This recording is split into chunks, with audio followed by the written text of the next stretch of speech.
Olá, meus queridos alunos. Na aula de hoje nós vamos estudar o descritor 18, que é reconhecer o efeito de sentido decorrente da escolha de determinada palavra ou expressão. Então, hoje o nosso foco vai ser analisar uma palavra ou uma expressão dentro do texto e compreender qual é o sentido que a palavra ou expressão confere àquele texto. Então, nós vamos começar aqui com esse pequeno texto que diz o seguinte: os riscos da aldeia global. Pessoal, já vamos observar aqui que nós estudamos um descritor, que foi o descritor 14, que era identificar o efeito de sentido decorrente do uso de pontuação e de outras notações. Então, nós temos aqui as aspas, e neste caso, eu já vou logo chamando a atenção, logo na introdução. Quando diz os riscos da aldeia global, é porque a palavra, o termo aldeia global, está num sentido impróprio, certo? Então, as aspas aqui estão servindo para chamar a atenção para essa palavra que foi empregada em um sentido impróprio. Já já nós vamos compreender por que esse sentido é impróprio. Mas vamos voltar ao nosso descritor, que é o 18 hoje. O incrível desenvolvimento da ciência e da tecnologia contemporânea aperfeiçoou de tal forma os instrumentos de comunicação que atualmente nenhuma parte do mundo está isolada das outras. Assim, nosso planeta não passa de uma aldeia global.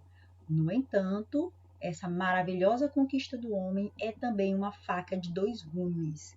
Vamos voltar aqui para a expressão aldeia global? Por que o sentido dela aqui é impróprio? Porque, no caso, nós estamos nos referindo ao mundo. Quando se fala em aldeia global, é no sentido de que todas as nações estão interligadas entre si e elas são interdependentes. Então, a aldeia global aqui, no sentido impróprio da palavra aldeia, quer dizer justamente isso, ok? Agora vamos para a nossa questão de hoje. Ao empregar a expressão faca de dois gumes, o autor quer mostrar: letra A conquista das novas tecnologias pelo homem moderno. Letra B, os aspectos positivos e negativos da conquista do homem. Letra C, a comunicação como forma de perigo para a sociedade. E letra D, os perigos que o desenvolvimento da ciência traz. Pessoal, olha só. Fizemos a primeira leitura. Sabemos agora o que o enunciado quer, vamos voltar para ver qual é a localização da expressão faca de dois gumes. Lá no finalzinho. Então, olha só.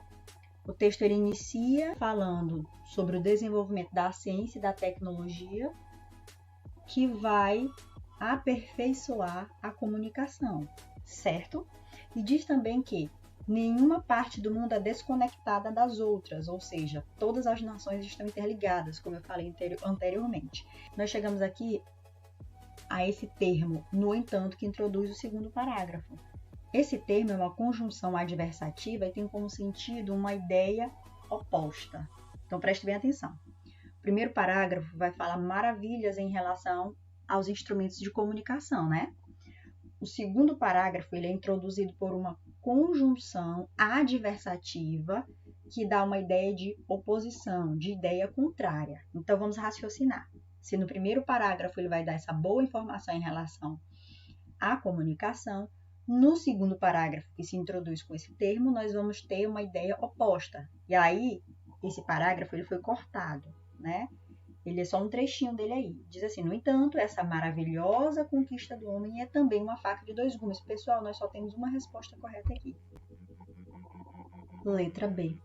Os aspectos positivos, que é o que ele vai falar lá no início, e os aspectos negativos da conquista do homem, certo? Então, percebam que para nós chegarmos a essa resposta, nós tivemos que fazer uma análise um pouco mais minuciosa dos elementos que compõem o texto. É assim que vocês devem fazer. Lembrem-se, faça a primeira leitura, vá até a pergunta, veja o enunciado, leia as alternativas e volte para o texto já com a consciência do que você quer procurar.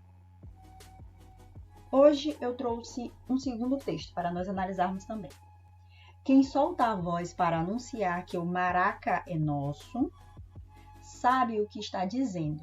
Sentado ao lado oficial do Vasco, esquerdo, ou do Flamengo, direito, o torcedor que aguarda uma semana ou mais para vibrar pelo time do coração se sente em casa no estádio jornalista Mário Filho, popularmente conhecido como Maracanã, nome de um pássaro. Essa íntima relação provocada pelos quase 200 mil metros quadrados de complexo de lazer começou há 59 anos, quando o jornalista Mário Filho iniciou sua batalha em prol da construção de um mega estádio para a Copa do Mundo de 1950.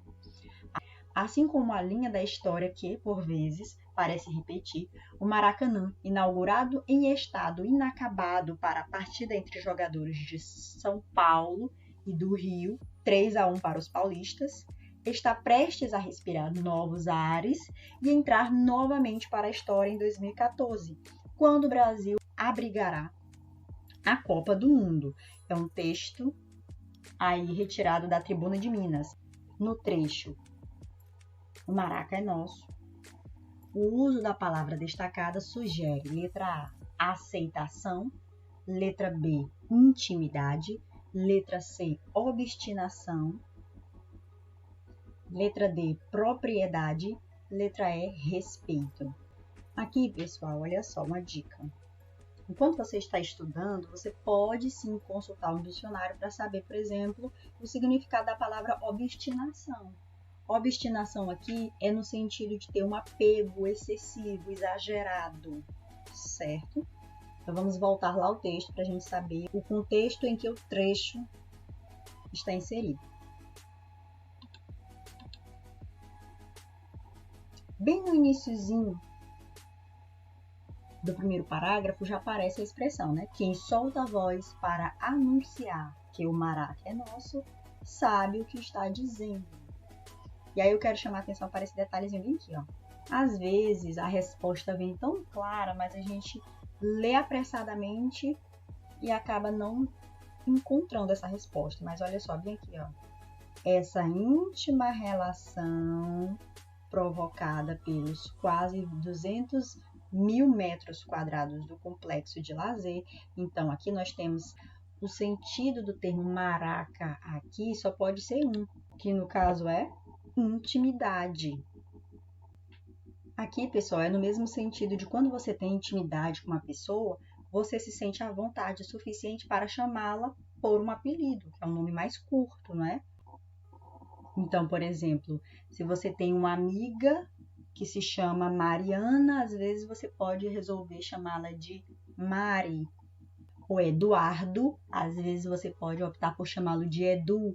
Enfim, é no sentido de intimidade. Você tem uma proximidade, uma intimidade com a pessoa e você pode optar por chamá-la pelo nome reduzido ou por um nome carinhoso, dependendo do caso.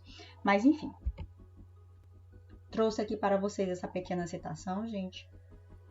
Era isso que nós tínhamos para hoje. Eu espero que vocês tenham compreendido o descritor de hoje, que é o descritor 18. E qualquer dúvida, podem me procurar, que eu estarei à disposição para tirar qualquer dúvida. Até a próxima!